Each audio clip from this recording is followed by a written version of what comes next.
This week's episode of Blowing Smoke with Twisted Rico is brought to you by Baby Loves Tacos and its two locations in the Pittsburgh area. The main locale over in Bloomfield and their newest location in Millville, right over the 40th Street Bridge. Zach, Kat, Kaz, John, Ben, and the rest of those groovy cats serve up the best Mexican-style food this side of the Mississippi River. Whether it be their huge burritos, tasty bowls, or the finest tacos around, Baby Loves Tacos will fill you up and make you smile. So when in Pittsburgh, do as the Yinzers do and head over to Baby Loves Tacos and tell them Twisted Rico sent you. Baby Loves Tacos, where everybody eats. This week on Blowing Smoke with Twisted Rico, we'll be joined by Al Quint, a fantastic music writer and longtime friend who is the editor of the Suburban Voice Magazine and the host of Sonic Overload Radio. To get things started, we have a classic track from DC punk legends, Government Issue. It's Where You Live on Blowing Smoke with Twisted Rico.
Welcome to Blowing Smoke with Twisted Rico. I'm your host, Steve Ricardo.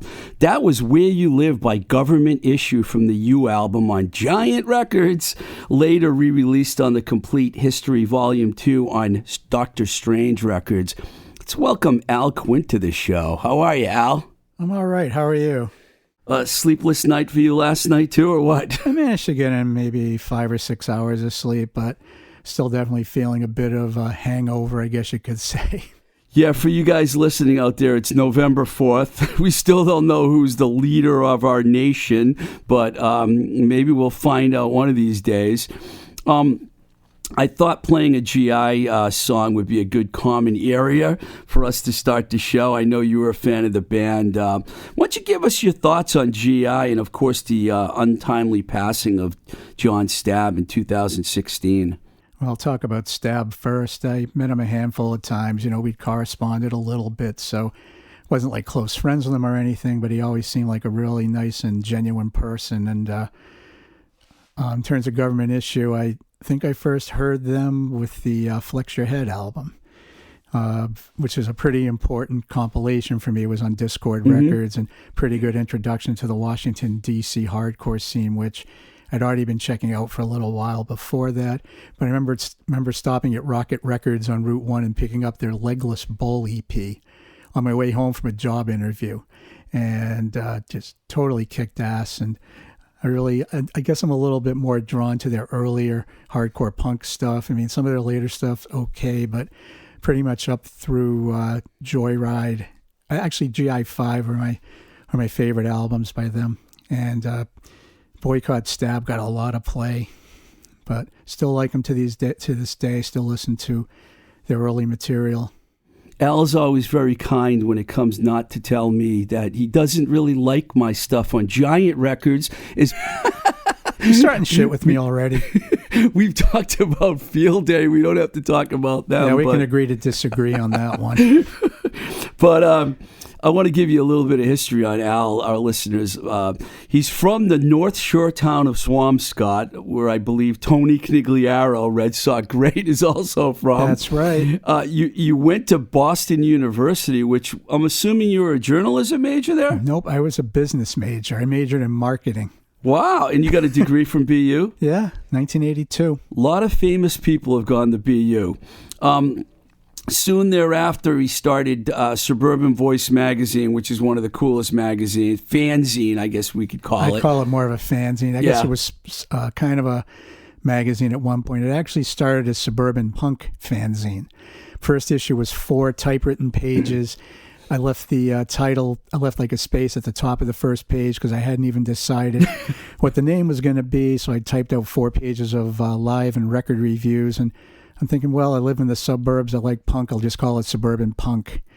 And that was, I had just graduated from college a few months before that. This was like August or early September of 1982. Wow. And I'd already started, I've been going to shows since late 78, but I really started checking out hardcore shows in late 81. And I went to the Gallery East, which is a pretty famous hardcore punk venue near South Station. Yes, it is. Yeah. My first show there was Minor Threat, FUs, Proletariat, and SSD, and they had Minor Threat play second because they were worried the show was going to get shut down.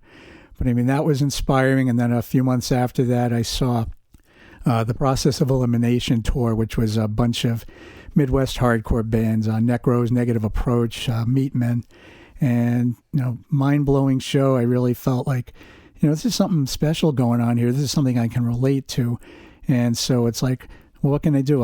I think I'm going to start a small zine or newsletter to kind of spread the word about all this great music I'm seeing. So I printed out, like I said, I typed out 4 pages. My dad took the 4 pages to where he worked and ran off 50 copies, and I sold them for $0.25 outside of a show I went to shortly after that. $0.25. And printed some more. And the second issue was 35 cents, and I did this one. I don't know if any of you younger listeners will know what this was, but a ditto machine or mimeograph machine that cranked. I remember those. And I did 9 pages, one-sided pages, and I think I was able to. I think my old man did that one too. But you're like a runaway train. You're getting far ahead of me now. Okay. I wanted to ask you about some of the things you've already brought up, but let me go back to your bio for a second because sure. You worked at the now defunct Rocket Records in Saugus, which you mentioned, which was one of the coolest independent record stores around, period. And it's also how we met. And from there, you went on to become a really big, well, I guess you were already a fan, but you became a much bigger fan than that. So before we go forward here, I wanted to ask you I've been asking everyone this because I'm just curious.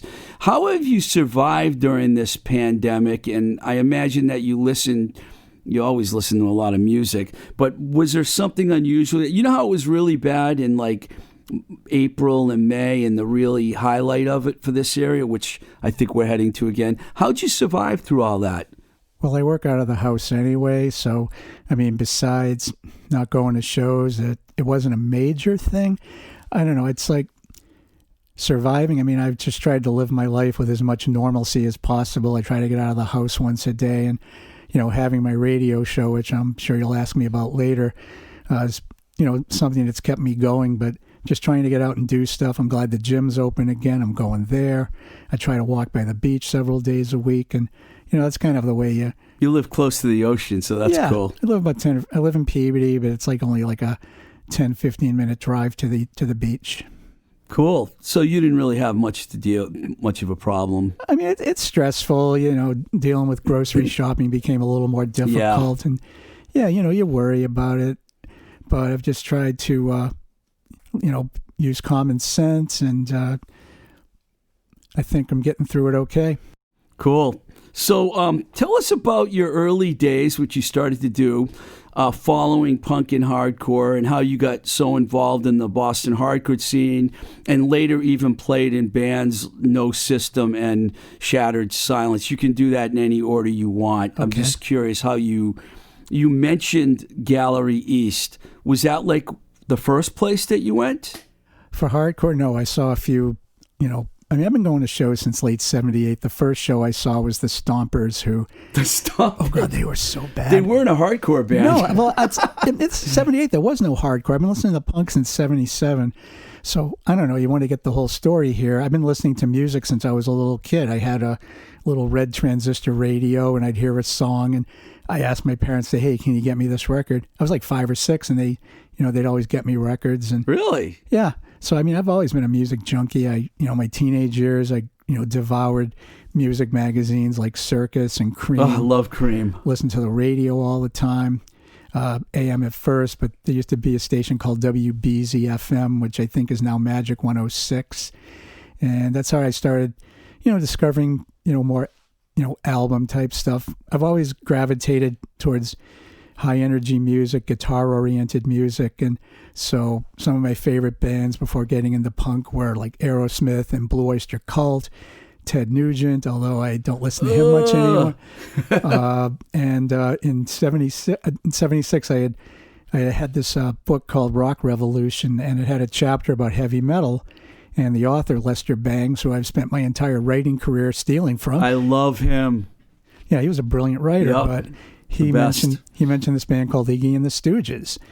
And it's like, wow, that sounds interesting. So I was in a head shop in Lynn a few weeks after that, and I was looking. They had a little crate of records on the floor, and I was flipping through them, and I saw this cover with like this really freaky looking guy. There's nothing on the front cover, just this really freaky looking guy. Yeah.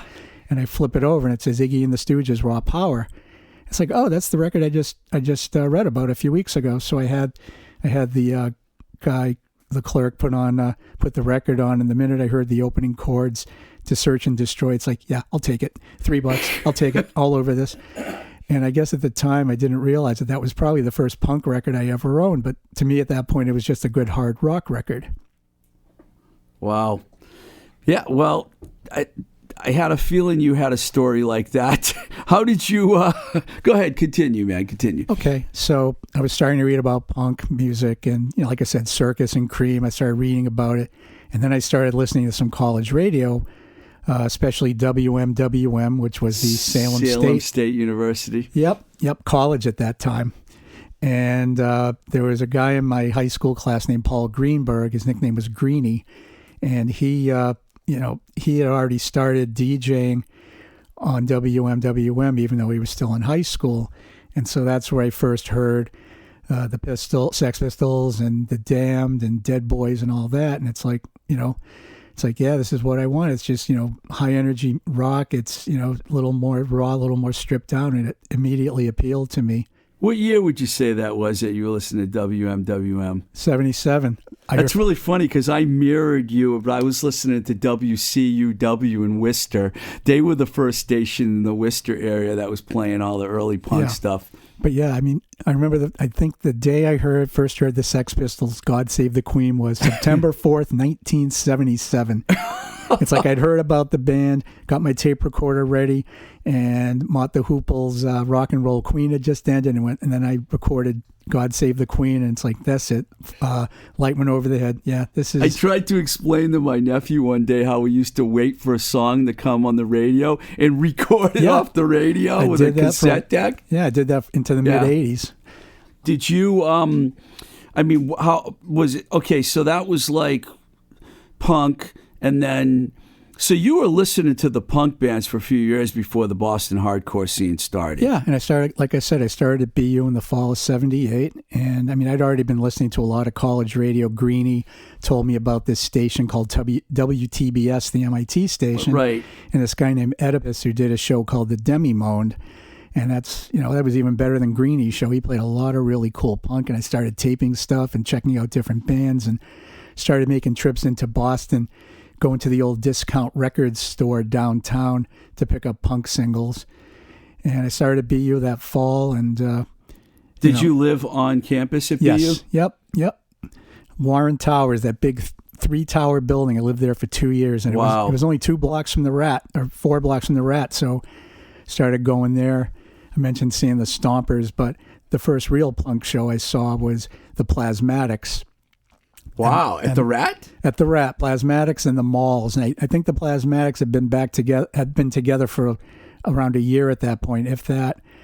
And I'd heard the Butcher Baby single and decided it's like, go see this band live. Like, check them out. And like I said, it was the first time I went to the Rat by myself. It was scary, didn't know anyone. Did they have the creepy BU bouncers there beating everyone up at that time? I don't think so. I don't recall seeing any acts of violence except when Wendy chainsawed the guitar.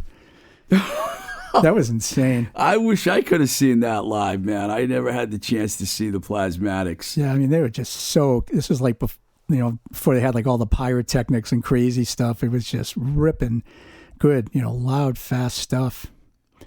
Cool. So what about the hardcore scene? When was your first exposure to that?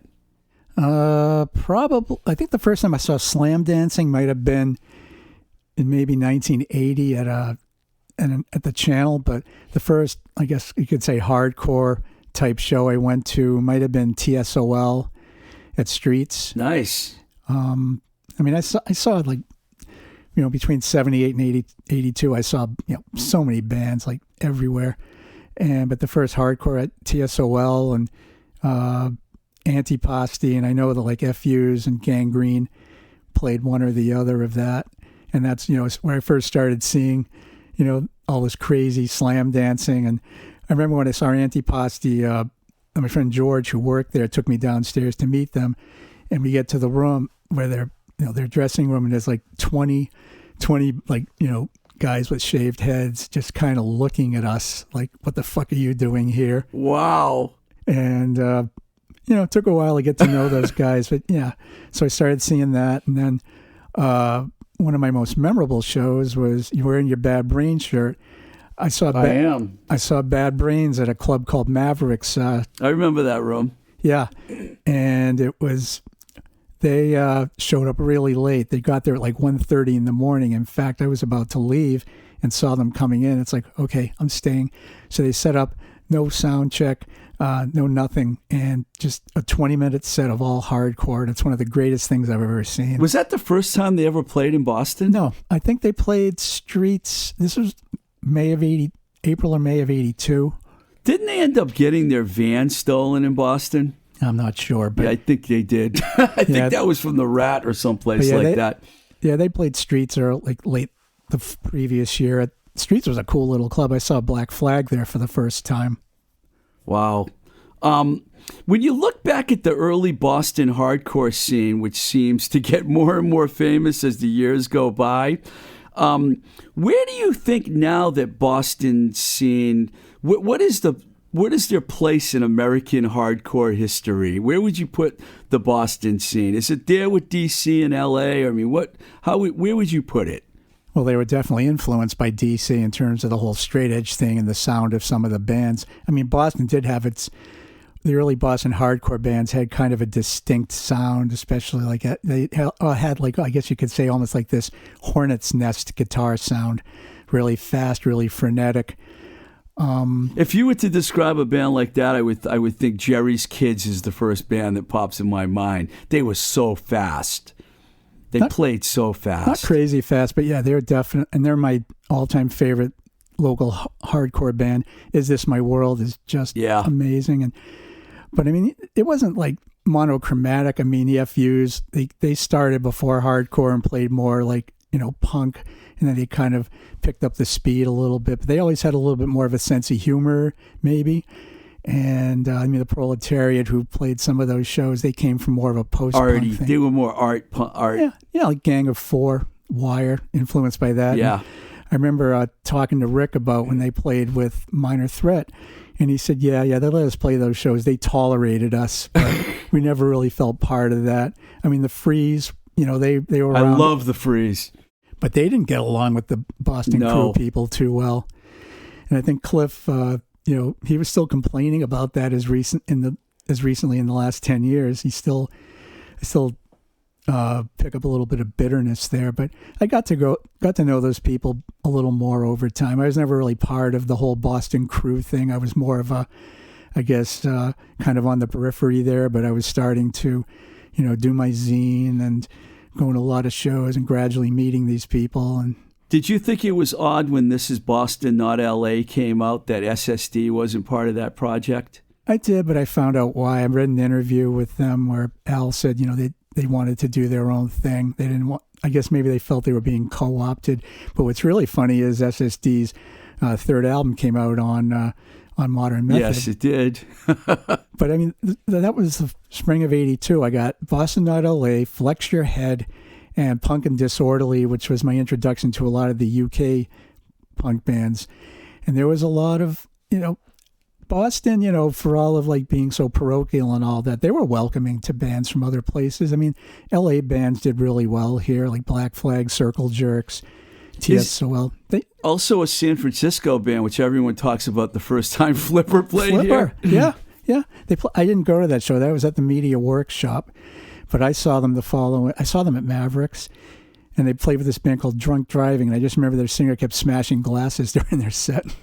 Whoa. Yeah. One of my great regrets is I've never seen Flipper. I wish I'd seen Flipper. They were a real crapshoot live. It's like one night they could be like, I saw them a bunch of times, probably 4 or 5 times back then.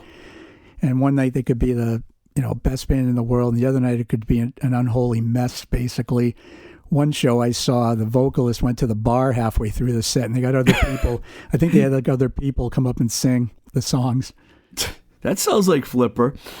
You were also as I was, involved in the XXX All Ages show, Boston Hardcore film, which documented the Boston hardcore scene from 81 to 84, and it led to like that fantastic reunion show. Yeah. Did you think the film captured the scene in its entirety?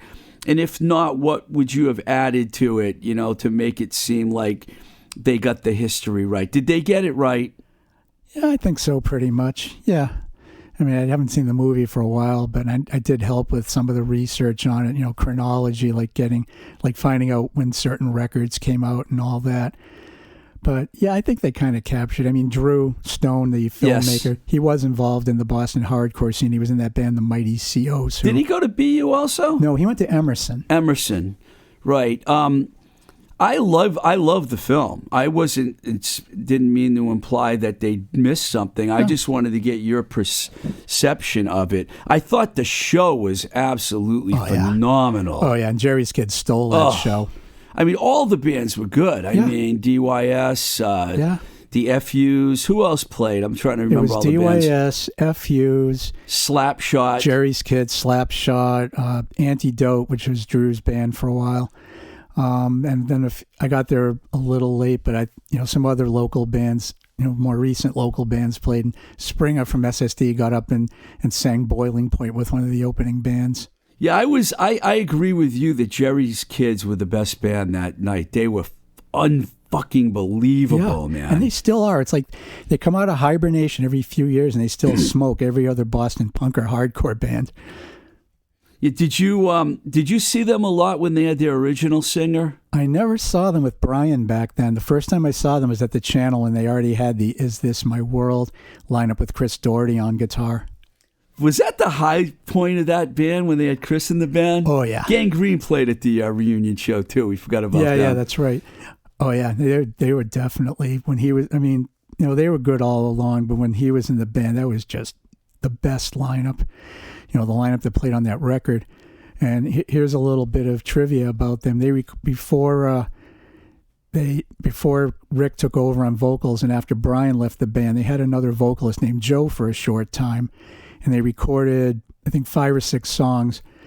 And I guess they didn't like the way it came out, so Rick redid the vocals. But once again, it stayed unreleased, and only 2 of the songs from that recording session ever circulated on You College have a Radio. Copy of the other songs, Yeah. I bet. Of course you do. Yeah, I do, because WMBR, the MIT station. Yes. Best station in Boston, really, now. Yeah, they digitized their entire library of demos, and I kind of found a backdoor in that someone told me. So I was able Of course you did. So I downloaded like over 100 of these really rare Boston demo tapes, not just hardcore, but all kinds of stuff, new wave and post-punk and all that. And they had like unreleased stuff by Jerry's Kids. They had an unreleased song by Decadence, which was on Boston, not Yes, LA. Decadence, right. And a few other things. But yeah, Rick has talked in recent years, Rick and Bob from Jerry's Kids have talked about possibly doing a release of that stuff, but who knows? I never know what's up with that band. Going back to the hardcore reunion show, man, it would have been something if SSD did that show. I'm not surprised they didn't, No. but how much do you know about SSD? I know enough. Well, Al didn't want to get involved with the documentary at all. You'd have to ask him why. He was in American Hardcore. Yeah, he was. That was a few years before the Triple X movie. But I don't know. You'd have to ask them. I only saw SSD a handful of times, believe it or not. I only saw them once, and it was at the Olympic Auditorium in L.A., the infamous show when they opened for Suicidal. But the lineup was really interesting. Opening band, Circle Jerks. Second, Minutemen. I can't remember who the third band was. They weren't as big as the other bands. Then SSD and Suicidal, and I'll never forget SSD. Oh my God, I don't know how they got away with that. They played this hard rock set in front of Suicidal's crowd, and I thought that people were going to get carried out on stretchers. But, who's going to fuck with Al Burrell, right? Nope. To this day. They pulled it off. That's the only time I ever saw them. But let's play a song. I asked Al to pick out a song, and he brings a classic. So we're going to listen to Hear Nothing, See Nothing, Say Nothing by Discharge on Blowing Smoke with Twisted Rico.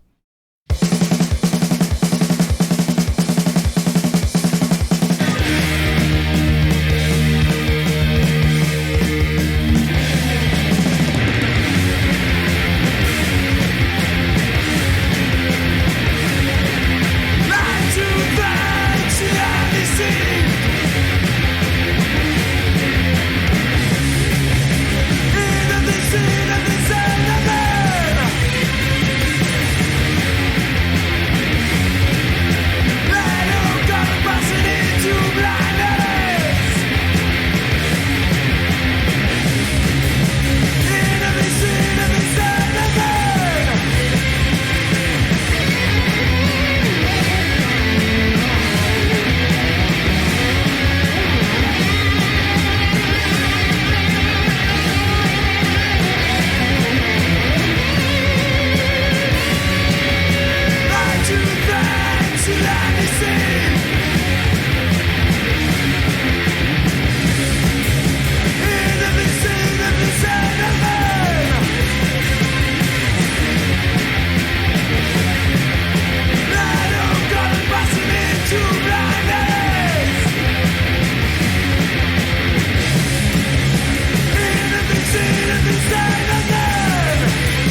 That would be like the perfect example of just getting right to the point. Yep. 1 minute and 33 seconds. Hear nothing, say nothing. No, hear nothing, see nothing. See nothing, say. It's a hard title to say. Hear nothing, see nothing, say nothing. By the legendary English band Discharge. So, why'd you pick that track? Because that's probably the album I've listened to more than any other in my life. People always ask me, well, what's your favorite band? What's your favorite band? It's like, well, I guess if I have to pick one, it's them because, first of all, they basically rewrote the book on punk between 1980 and 1982. Nobody really sounded like them. They're just so raw, so pissed off sounding. But they gradually, started, getting slightly better production values, I guess you could say. Although I definitely like the more stripped down sound of the earlier records. But they started around 77, They right? started in 77, but the classic sound started in 1980 with the Realities of War EP. And the opening drum beat, I don't know if they can hear it. That's what they call a D beat. And we have a drummer as our engineer in the other room. I mean, we can get him in here to play. That's the only drum beat I can play is the D beat, but that's what they called it, and that's like inspired thousands of bands, like in terms of that sound. But you mentioned some bands that they influenced earlier when we were talking. Well, for U.S. bands, I would say Battalion of Saints drew a lot from them. Poison Idea to an extent. The Accused, the early stuff, And I first started really getting into Discharge in the summer of '82. A friend of mine loaned me that album. I taped it. And my first post-college job was at Zayre, which you will remember, the old retail. Yeah, Zayre. I was a management trainee there at the Woburn store. And after work, pretty much became a ritual. I would get into my car, take off my tie, roll down the windows, and crank that album pretty much every day. That and the Y EP, WHY EP that came out before that. I had them all on one side of a tape, and my drive home was about a half an hour, and that was about the perfect tape for the trip home. So, but yeah, I mean, my all-time favorite band, and unfortunately, I never got to see them with that lineup. Saw them a few times. I saw them in '83, early 2000s, and like about 4 years ago. And, different lineups, never the classic lineup, but they were still great. So who else would you put your top five? That's pretty tough, but I don't know, Negative Approach maybe. That's 7 Detroit. Yeah, one of the sickest live bands I've ever seen. I don't know. Like I said, I like Gang of Four a lot. I still listen to them a lot. You probably have Jerry's Kids up there. Yeah, Jerry's somewhere. Kids would be up there, definitely. Jerry's Kids would be up there. Were there any bands on that great label, Giant Records, that you liked? A trick question. Government Issue. You put out the second Uniform Choice album, right? Yes. Yeah. Well, I mean, I really liked... why can't I remember the singer of Pat Uniform? Dubar? Pat Dubar. I really liked Pat Dubar a lot. I mean, talking to him on the phone, it was really easy for me to work with them. They did sell a lot of records. Them and Dag Nasty both really. So one thing I will say though, Al, is you always reviewed all the records that I released, and you never said they sucked. Even though I know you can't stand the Dag Nasty Field Day record. And, Doug and Pete listen to my show all the time, but don't hold it against them, guys. Don't hold it against Al, guys. Hey, Doug, I want to tell you that in 1980, I know about your 1980 band, Con 800. That is a great demo. You should try to put that out sometime. I don't even know about that. Yeah. This guy ripped me a whole bunch of really rare old California, punk and hardcore, and yeah, that's a great one. I should probably take that out and play it on my radio show sometime. We're talking about Doug Carrion, who was bass player in The Descendants and Dag Nasty, and now is in Field Day. He was also in him and Brian Baker for a little while. We're in. Doggy Go ahead, Style. say it. Doggy Style. Did you like Doggy Style? They were a good live band. Never listened to the records that Entertaining. much. First album was pretty good, but like I said, on your label, I like Government Issues stuff you put out. Did you do stuff with Jawbox? No. You know what? I'm mixed up. No. You had that EP. Last Marginal Man record. Yeah, that was pretty good. Yeah. The 7 Seconds Live +1. Yeah. The two GI records, Yeah. Dag Nasty, UC. And we put a lot of the stuff out from Pat's label, too. Instead, it's really funny. We're talking about like 1987 right now. My memory is like, that's like 33 years ago, man. Jesus, wow. It's a long time ago. It was like the second wave. We were talking about that in the lobby, I spent a lot of time at the CBGB Hardcore Matinee in like 86, 87, 88. And there was more of the Crumb Suckers and Cro-Mags and AF and band, that whole scene. Carnivore, bands like that.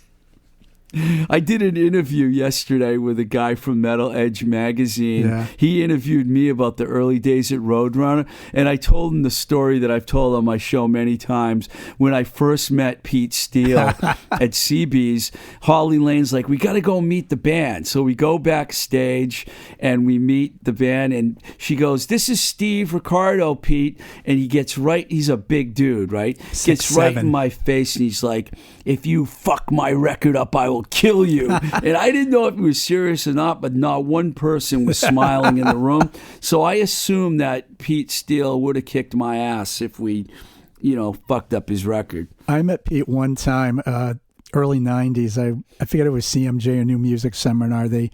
I used to get on panels every once in a while. Was this Typo Negative? This was the Future of Metal panel moderated by Mike Schnapp.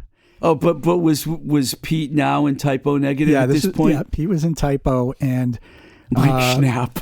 Yeah. It's late reaction. Sorry. Yeah. I remember Mike. Yeah, but it's like it was the future of metal, and I was there to talk about retail because I was still working at Rocket Records at that point.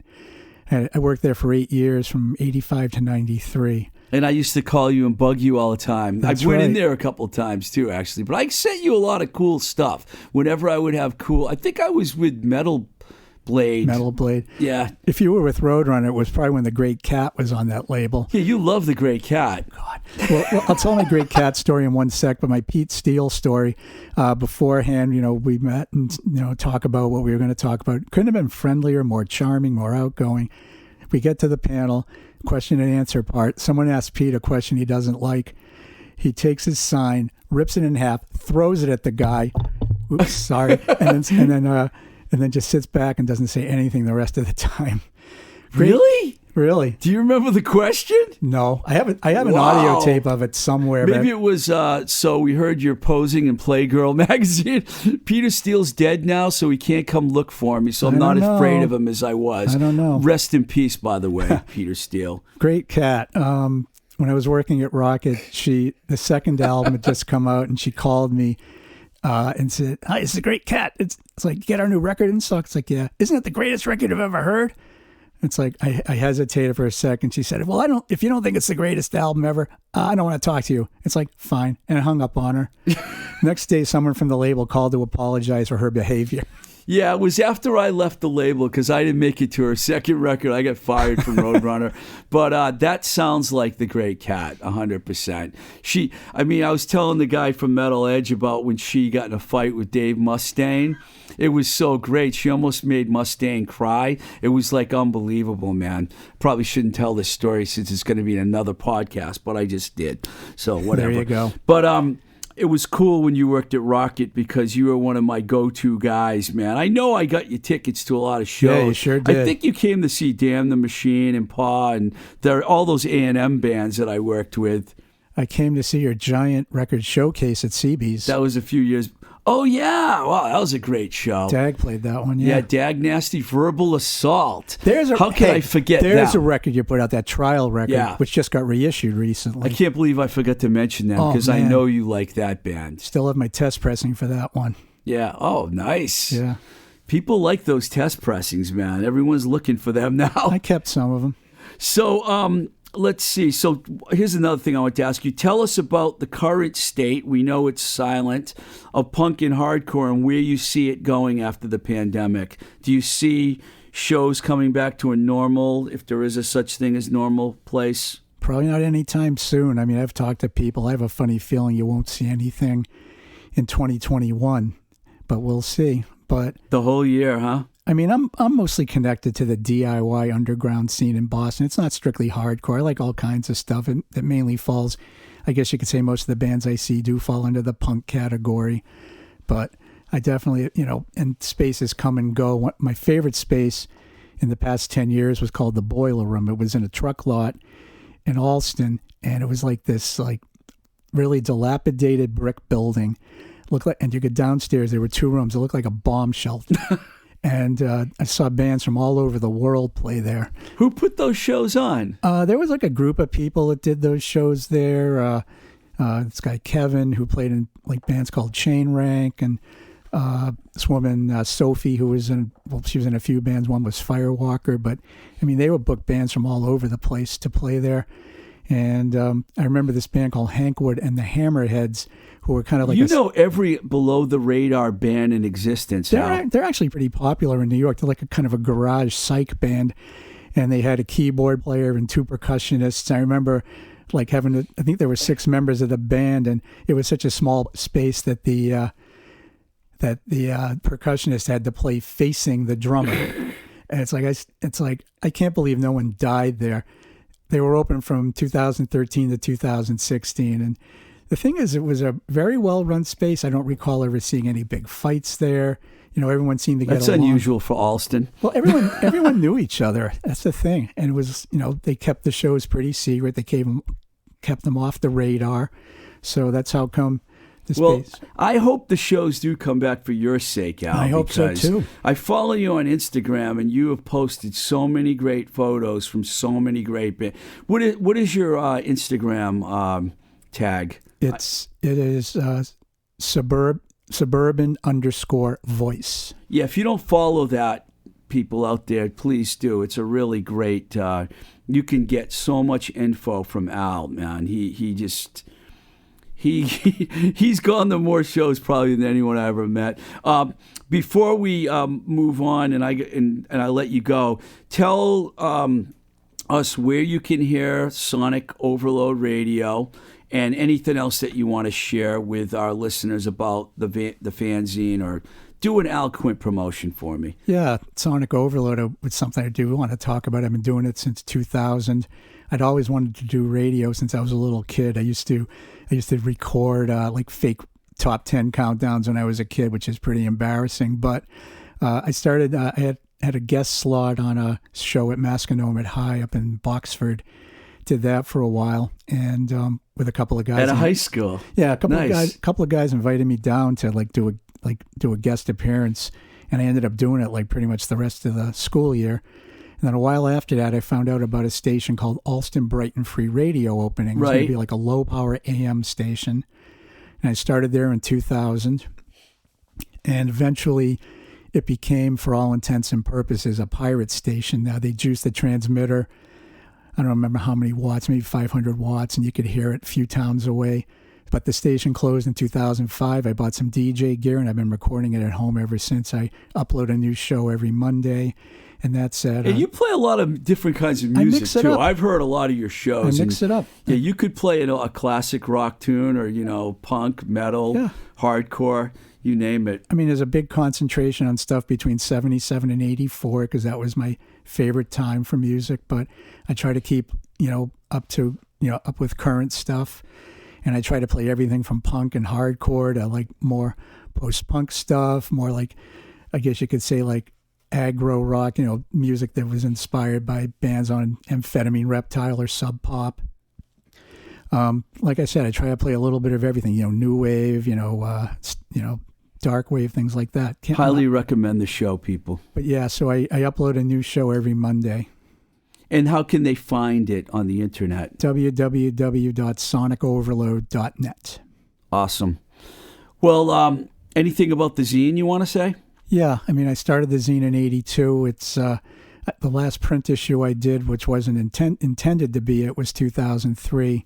But it was kind of a chaotic time in my life, so I eventually started doing it as a blog, and I always had the intention of maybe doing another print issue, but it's 17 years and I still haven't. Who knows if I will do it. I actually did some reviews for your zine I remember many moons that. ago. Yeah. You would give me any record that sounded like the Descendants, because I actually discovered the Ergs because of you, and I really liked the Ergs. Yeah, I saw them once. They're really good. Yeah, cool band. Yeah. But yeah, still in terms of the zine, I do it as a blog. I'm kind of behind on that as usual, story of my life, but that's at subvox.blogspot.com. I wrote for Maximum Rock and Roll until earlier this year. I was with them for 36 years. Wow. They went up, they stopped the print issue last year, and I continued doing my column, but it just wasn't the same doing it online. And so I decided, 36 years, I've had a good run there. That's a good run. Yeah. Thank you very much, Al Quint, for joining us on the show. And, someday I'd love to have you back on again. Sure. So we'll think of some topics, I'm sure, to talk about. Stay tuned next week when we'll have Mira Lee, one of my favorite singer-songwriters, a great piano player who I met back in 2007 when I was living in Phoenix, Arizona. She lives in New York City now. We've been friends ever since, and I can't wait to have her on the show she's going to do a phone interview with us. It's really important that we continue to support the mom and pops and independent shops like Baby Loves Tacos, who we mentioned earlier in the show, and also others like JLS Design in Leicester, Mass., the Moonbeam Cafe in Oakmont, PA, Spectacle Eyewear in Boston, the Dark Horse Pub right here in Somerville, Honest Taqueria in the Boston area, the Record Archive in Rochester, and of course 1369 Coffee Shop in Inman Square. These fine establishments need us now more than ever so they can pay their bills. So please, whether it be takeout food, ordering merch, or buying your favorite metal band's newest release, please keep these small businesses going. Before leaving, we want to thank our engineer, Nick Z, here at New Alliance East in Somerville, Mass., and also our patrons whose monthly contributions keep the Blowing Smoke with Twisted Rico podcast going. You can find the Patreon page at patreon.com/Twisted Rico. Please contact me at twistedrico@gmail.com. Follow the Instagram page at Twisted Rico or Twitter at Blowing Smoke BS. There's also a Blowing Smoke with Twisted Rico Facebook page where you can find some of the shows. You can also find some of the shows on YouTube as well. This is Blowing Smoke with Twisted Rico. I'm your host, Steve Ricardo. Till the next time we say goodbye, keep the rock and roll alive, and we love you, Busy Phillips.